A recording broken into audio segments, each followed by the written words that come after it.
she says, from today you are going to be Nelson. So henceforth, he would be known to the world as Nelson Mandela.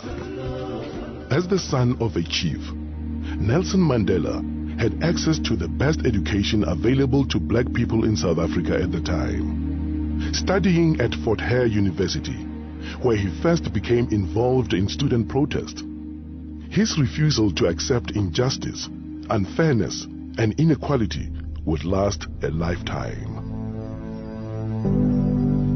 South Africa, 1941. In his early 20s, Nelson Mandela moved to Johannesburg, where he first encountered the racial discrimination that would later become entrenched in law by the apartheid government. Working on the mines and later as a clerk in a law firm, Mandela pursued his law studies and joined the African National Congress, the oldest black political organization in South Africa. It was when I came into the African National Congress that I realized that classes are only a part of the African people. That the task of the ANC was to unite the African people and out of them build a nation. In 1948, the nationalist government was voted into power by the white electorate in South Africa, and the battle lines were clearly drawn. Comrade Oliver said, well, I like this because we now know we have an enemy in power, and I think that we're going to have a better opportunity of mobilizing our people. Our policy is one which is called by an Afrikaans word apartheid. And I'm afraid that has been misunderstood so often. It could just as easily, and perhaps much better, be described as a policy of good neighborliness.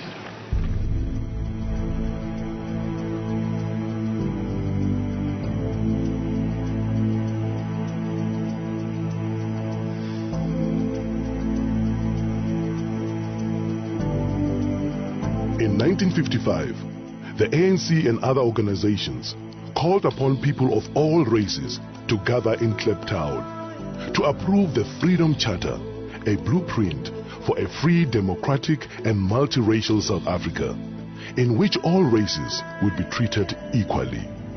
Nelson Mandela, one of the chief organizers of the gathering, was banned by the government from attending and was forced to watch proceedings from the sidelines.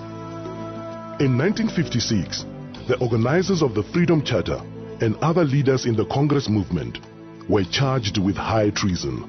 The trial was specifically designed to occupy the opposition and keep them out of politics. It dragged on for 4.5 years, and it would be another 40 years before the Freedom Charter finally bore fruit.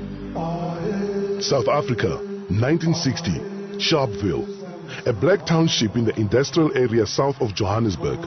A peaceful crowd gathered to protest against the pass laws was shot at by police. 69 people died. The nationalist government imposed martial law. All opposition was banned and thousands were jailed. When it became clear that all means of peaceful negotiation had been exhausted, Mandela went underground to lead the armed struggle. We have made it very clear in our policy that South Africa is a country of many races. There is room for all the various races in this country. There are many people who feel that it is useless and futile for us to continue talking peace and non-violence against a government whose reply is only savage attacks on an unarmed and defenseless people. Key government installations were targeted for sabotage. Mandela became known as the Black Pimpernel. In 1962, Mandela was captured, charged with leaving the country illegally, and sentenced to imprisonment for 5 years. Shortly afterwards, his ANC comrades were captured with evidence which incriminated Mandela. He returned to court for the Rivonia trial, where he and 8 others faced a possible death penalty. The very speech which was made by Nelson consolidated the spirit of the people outside, because it was a defiant spirit. I have fought against white domination, and I have fought against black domination. I have cherished the idea of a democratic and free society in which all nations live together in harmony and with equal opportunity. It is an ideal which I hope to live for and to achieve. But if need be, it is an ideal for which I am prepared to die. When Nelson Mandela and several of his colleagues were sentenced to life imprisonment in 1964, the political convicts were sent to Robben Island, the bleak island prison off the Western Cape Coast. Nelson Mandela was 45 years old when he became prisoner number 466 of 1964. He would be in his early 70s before he would again be a free man. Forced to perform futile hard labor in a lime quarry, the prisoners refused to be broken. Far from being diminished, Mandela's moral leadership and stature continued to grow while he was in prison. His young wife, Winnie, continued to be an inspiration to the struggle. That day is not far when we shall lead you to freedom. Amanda! Away to power to the people. But the struggle against apartheid would continue for another quarter century. While Nelson Mandela and his co-accused served life sentences on Robben Island, other leaders of all races and in all spheres campaigned for change. Many faced imprisonment or exile. And around the world, ordinary people showed their horror of apartheid and their support for the struggle.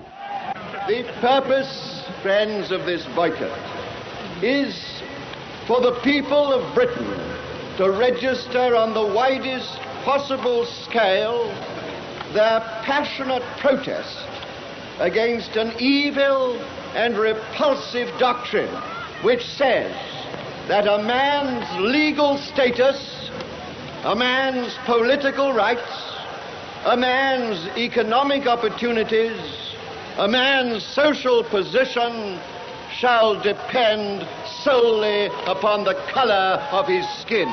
But in 1976, Soweto school children marched in protest, and townships around the country erupted in violence.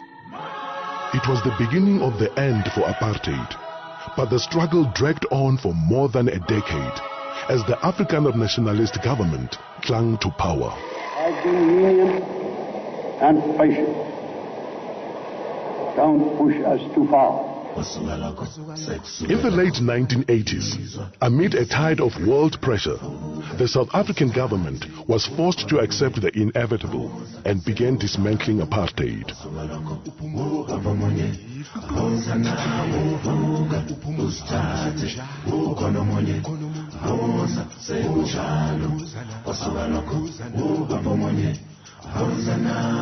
In 1990, at the age of 71, Mandela was released unconditionally.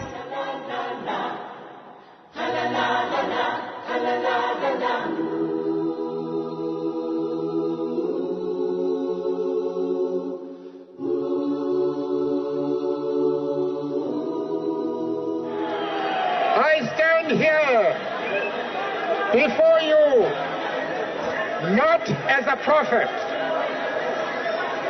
but as a humble servant of you, the people. I place the remaining years of my life in your hands. After leading negotiations for a new South Africa, Nelson Mandela cast his vote in the first free and democratic elections and became the country's first black president. Never, never, and never again shall it be that this beautiful land will again experience the oppression of one by another.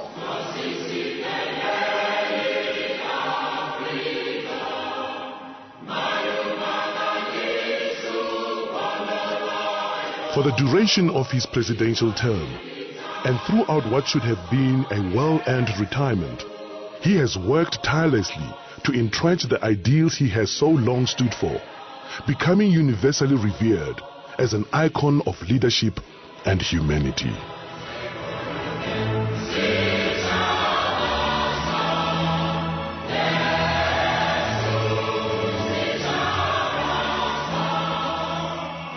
When I told one of my advisors a few months ago that I wanted to retire, he growled at me, "Coat, you are retired."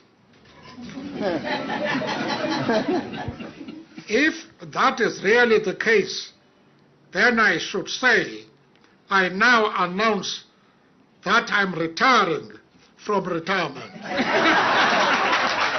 But in his retirement from retirement, Nelson Mandela has continued to give his support and generosity in countless ways, creating an enduring legacy through the Nelson Mandela Foundation, the Nelson Mandela Children's Fund, the Mandela Roads Foundation, the Nelson Mandela Institute for Education and Rural Development, and the 46664 campaign. Through 46664, he continues to lend the full force of his extraordinary talent, intellect, and heart to a problem that faces not only his own country, but the world at large. Nelson Mandela, Madiba, we salute you.